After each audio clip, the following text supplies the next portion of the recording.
From the University of Nebraska at Omaha, this is NCITE Insights. I'm your host, Ben Battafarano.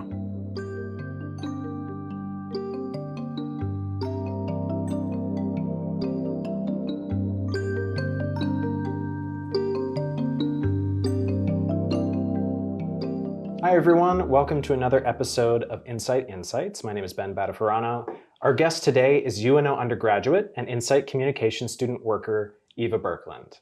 Eva will be graduating on Friday with her Bachelor's of Science in Political Science and a Bachelor of Arts in Communication Studies, and will be pursuing her PhD in Communications at the University of Pittsburgh in the fall. Congratulations, by the way. Thank you. Yeah. We'll be discussing your trajectory at NCITE and then your future plans. So Eva, welcome to the show. Yeah, thank you. One thing I kind of wanted to jump back to like when you started, because you started pretty early on in your undergraduate career, right? You started at the end of your freshman year, is that right? Okay, yeah, because I had it down that it was May 2022. Yep, it was actually May 16th, 2022, so 3 years will be Friday. That was on your birthday? Yeah. Oh, wow, that's amazing. Okay, Congratulations. Yeah, that's it was a good birthday. Yeah. So we're both communications people. We're both part of the communications team.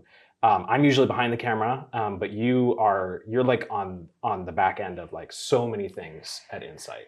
And you spent the last 3 years in a lot of ways shaping what the communications is of the center, not just how the team functions, but also how we present our research to the world, right? How we get the message across. Yeah. What is it like then, now 3 years later, to look back at everything that you've done?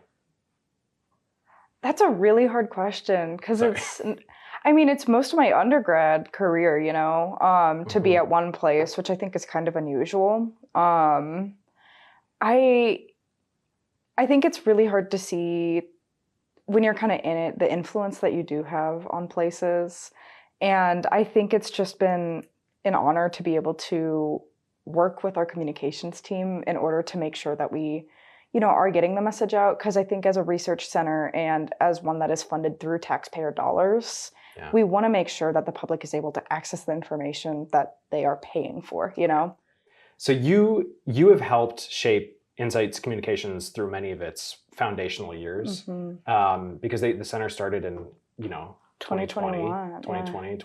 And then you came in 2022. So describe NCITE when it first, this is 3 years ago. Describe when you first got there. What was the vibe? How has it changed in that time? Yeah. Well, you have it in physical space, first off. Like you can literally tell based on how much space we have, how much we've grown. At the beginning, you might remember this, we had the glass house for students. It was just one room with all of these desks around, the corners, the walls of the room. A big bank of windows, right? Yeah.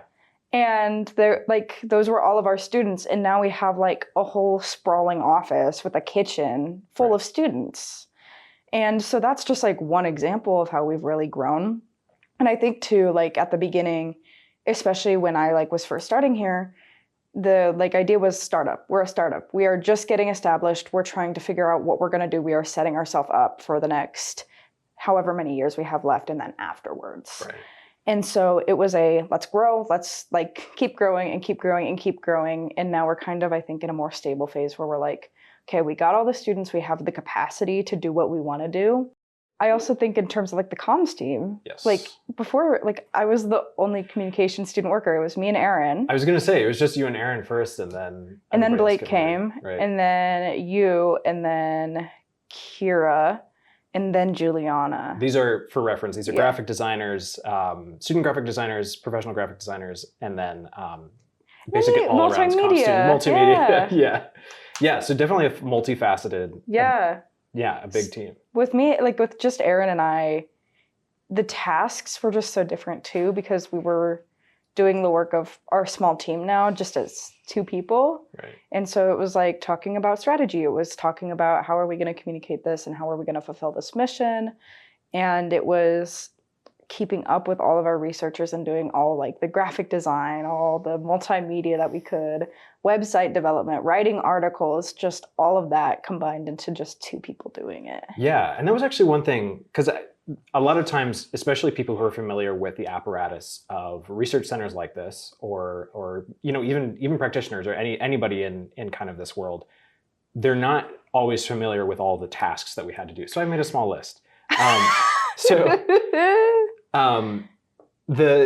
Like from the foreground, you'll see a lot of things like you mentioned, writing articles, right? Writing articles, designing event flyers, newsletters, mass emails, all of that kind of internal and external communication that needs to happen. But on the back end, there's also, the monumentally tedious task of updating research, right, on the website. And it's little things, it's making sure that this latest deliverable is up and there's a small summary of it and the right links are working in the right places. But then it's also, writing bios of visitors, right, of people who are coming to us who we want to be prepared for, and so that we make sure our researchers are prepared for, and preparing notes for when our researchers travel to places like DC, right, or conferences that they're going to, and connections that we want them to make. So I feel like it's so much that's happening on the back end that people don't see, but that is crucial to kind of the success of the center. So I was curious, are there things comms-wise that you have learned in that process? Like what would you say that you have learned? Because you did journalism in high school, yes. right? Yeah. Okay. So you had like a sense of this world. You knew a lot of these things, but I'm curious what you've learned from Blake and Aaron and all those. Journalism in high school is obviously very different from journalism in a professional setting, And so I think, I worked on a school newspaper. We had, 6 magazines that went out. So we had a lot of time in between each cycle to get, to come up with new ideas, to write the stories, to do the interviews, to copy edit. And so I think coming to UNO, where I started at Marcom, at University Marketing and Communications, I got a better sense of that. And then with NCITE, it's like everything is so quick and you have to react in ways that you don't have to react in a school newspaper or when you're working for like the university communications department, because you don't really have a lot of like big events that are going to impact, the way you frame the center or the way you communicate very quickly. Yeah. And so I think the like immediacy of things and being able to do a quick turn was something that I definitely had to learn. And like, this, Blake and Aaron are phenomenal editors. They're phenomenal journalists. Like, how could you not pick up like new, like, better ways of writing, of editing, of looking at things just by watching them do their craft? Absolutely. And one thing I know that not just communication students, but also students who are, part of the research apparatus, the editing process can be brutal sometimes. And I know we've talked about this. I think I get notes from them sometimes being like, this looks like a lot, but it's really not. And I'm like... Yeah.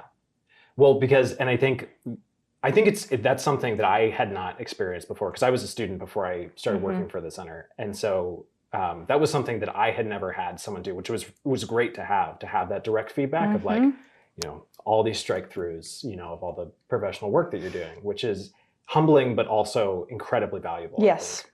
I'm really grateful for that. And they're both like so willing to like talk you through it and like help you see ways in which your writing can become better, like more thematically or more broadly. And so that's always just been invaluable. And, they're both professionals. They worked for the Omaha World Herald. They're amazing journalists. Right. And so it's just really an honor to be able to work with them and be able to work with the other students who are all really good at what they do. Yeah, absolutely. Yeah, and I think, so I did want to talk because you do communications, right? But your other major that you've been doing aligns more maybe with the traditional idea of what people would think of NCITE, right? Yeah. Political science. What was your interest like when you first heard of NCITE? Were you doing political science already? Or yep. You were. Okay. So I initially entered college to become a political journalist because from high school, I was like, I really love this journalism thing. Like, I really want to do this. And so I ended up taking through honors a class called Terrorism and Media with Professor Carnes, Professor Aaron Carnes, a criminologist. And it was like an interdisciplinary group. So I was in political science, just learning from this criminology professor, you know, about terrorism and how it intersects with media and media portrayals. And she ended up talking about NCITE one day. And then I remember a job opening at the end of the semester, like coming open. And I remember talking to her and I was like, what, you know, would this be a good fit for me? Like, I want to do this. And she was like, yeah, of course. And so I ended up getting an interview. And I still remember like the interview to this day. I remember it was Erin Grace, Courtney Sklenar, and one person who's already, who left just after I got there. And I remember ending the interview, like I was sweating the entire time during the interview, not because like they're mean. Courtney and Erin are such kind human beings, but just because I was like, I really want this. Like, this seems like such a cool center. Like, and this is really my chance to intersect my two majors. And I remember at the end of the interview, Erin and Courtney were given like talking about the center and kind of like talking about all the good things about the center. And I kind of turned to Erin and I was like, man, you're going to break my heart if you tell me all this and you don't give me the job. Like, okay. It's like, man, like if I don't get this, like I'm going to be really sad because this seems like such an opportunity. Like such a great opportunity, and just to not like just to be able like just to be passed up for it. Like I would be happy for anybody who got the job. Don't get me wrong, but I would have been a bit heartbroken. Well, you successfully got in. Yeah, you're safe. Thankfully. Yeah, 3 years later, I think you can look back and you're safe.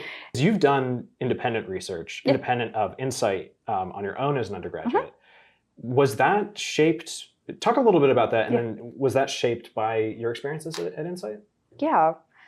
So I kind of dabble in a lot of different research. I'm always like I just find everything so interesting. And so outside of NCITE, I work with a public administration professor, Dr. Jody Benenson, on a AmeriCorps funded project that examines civic mobility, or the ways in which people have access to more or fewer civic opportunities to civically engage. For 2 years now. So I just kind of do a few hours a week, and it's just great to be able to learn about Midwestern youth civic engagement, because we do focus on Midwestern young people from ages like 18 to 25. Oh, okay. So it's a very specific group, and it's looking at, you know, a time in people's lives where they're often making really big transitions. So being able to understand how those transitions affect young people and how young people themselves, transition or not, are able to access civic engagement opportunities, and what prevents them from accessing them is really, really interesting and important to study. Absolutely. Yeah. So that's one of the projects. I did 2 FUSE grants, Fund for Undergraduate Scholarly Experiences. I'm finishing my second one up before June.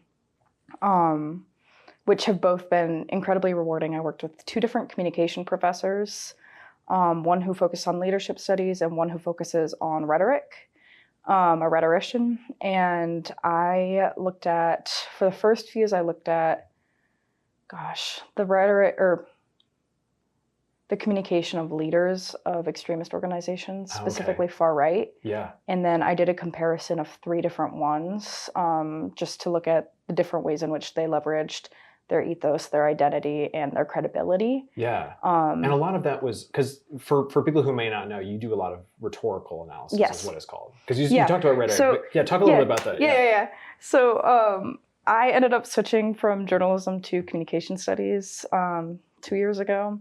Erin always jokes that she was the one who turned me off on journalism, which she never did.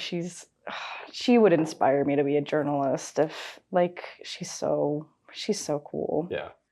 But with communication, you can take a few different routes. So you can look at more interpersonal communication. You can look at rhetoric and like advocacy, or you can look at kind of more organizational communication, so HR.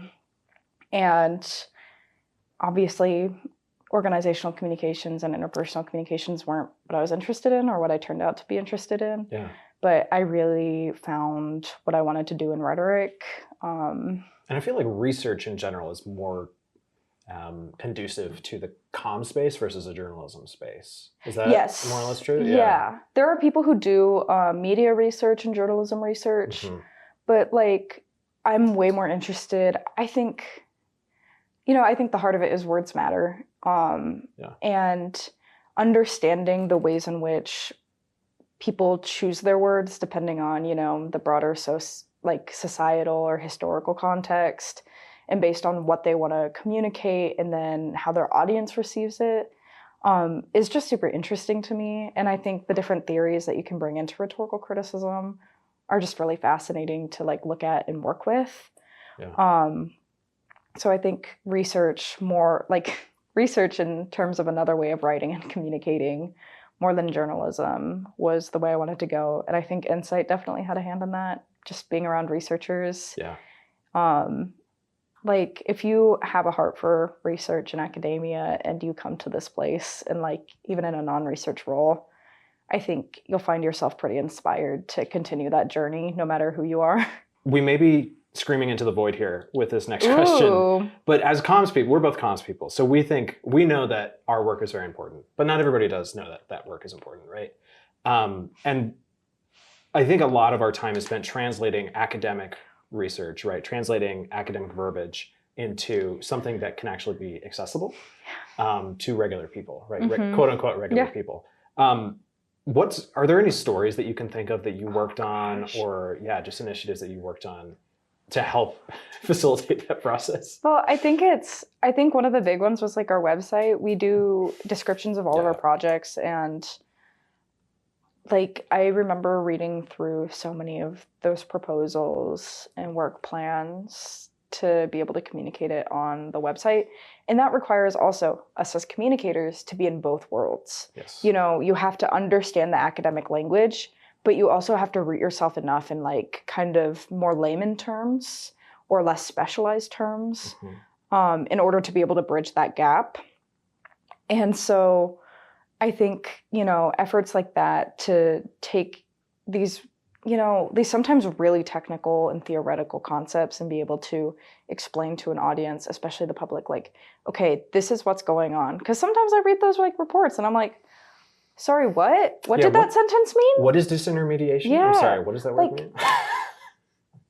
So it's, and like, if you can't figure it out, and we've been, in the space for a few years, like, how is somebody who's never, experienced like a grant like this or been, in any kind of IO psychology or like criminology or any other department that we have here, how are they supposed to understand it? Right.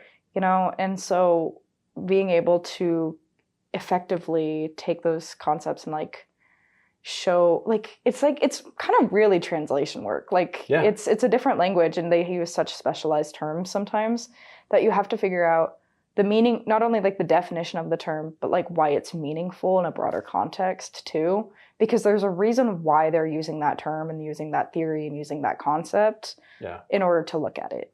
So you have to be able to communicate not just what the concept is, but what it means. Absolutely. Before we wrap up, I did want to talk about kind of your future plans. So you will be pursuing your PhD at the University of Pittsburgh.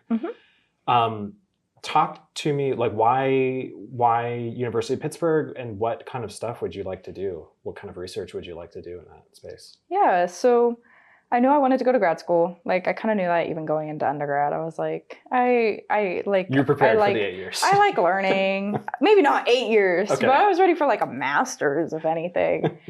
And so I just really liked learning. So that was always kind of a given in one way, or like in some way that like I would continue pursuing some sort of education. If you told me 4 years ago that I would be going to get a PhD, I would have kind of looked at you like you're crazy. But I remember I decided a year or two ago that I was going to continue communications and rhetoric. And I talked with one of my like professors, Dr. Whitney Gent. I was like, hey, I'm thinking about grad school. Like, where would you recommend I go? And like, what professors are doing like X, Y, and Z, which I'm interested in. And she very graciously gave me like a list of kind of different institutions that I might like want to go study at, and talked through some of my other ideas. And so I took her list and I looked at all the institutions and I kind of did my own like look through. And it ended up being between 4 different institutions, 3 in the Midwest and then 1 in Pittsburgh. And the other 3 were master's programs, and this one was a PhD. And it kind of was like one of those, I remember when I was applying for it, I was like, I really want to go here. But I was 100% prepared to like, for them to say no. Because like, it's a PhD program. You're going straight from undergrad. Like, yeah, it's a lot. Yeah. You don't have high odds of getting in even with your master's. Yeah. So to get in, you know, straight out of undergrad would be really, really cool. And so I was like, I know my odds going in, but I'm going to try it. You miss 100% of the shots you don't take. Like, exactly. Why not? And you did it. And I did it. You successfully did it. That congratulations email was shocking. And I think it made my week because Pittsburgh was my number one choice. Kind of from the outset, I knew I wanted to get my my PhD eventually. Mm-hmm. And so being able to have it kind of on a quicker trajectory was really nice. And also Pittsburgh's out of the Midwest. I get to meet people who are, you know, from different places. They have several researchers who look at far-right extremism. And I was so interested in what they do. Yeah. And I was like, this is something I want to pursue. Sure. So having mentors already in that space who could guide me through that was like something that I was so excited for. Well, it's such a niche focus. I know. Yeah. It is such a niche focus. And to have so many people like dedicated to that specifically as well in one place, I was like, oh, this is like really cool. And oh my gosh, the university's really cool. Yeah. And oh my gosh, the program's really cool. So like, how could you not want to apply? Whole new, I don't know, group of people. East Coast is different. Yeah. In Pittsburgh, they say I did a visit of like the college and the campus and the program. And they said, you know, it's really funny because, you know, geographically, Pittsburgh is in a really weird place. It's not quite East Coast, but it's not quite Midwestern, but it's not quite Appalachia. Like, you don't really know what it is. Yeah. And so I'm kind of excited to like see that cultural mix, you know? Absolutely. No. Well, and one day too, it would be cool. There might be one day when you come back to do research. Not come back maybe, but do. Hey, if y'all hired a rhetorician, I would be really happy. Yeah. It's on the books. So I just wanted to say, you showed me the ropes when I was first coming on in comms. You showed me how to navigate our fun website with Cascade, our software, and then how to find information generally between people and all of the sites that we have and all the locations that we have research. You'll be here for the summer, so it's not goodbye yet, but you'll be greatly missed, and you are a foundational part of this. So thank you very much for sitting down with us. Appreciate it.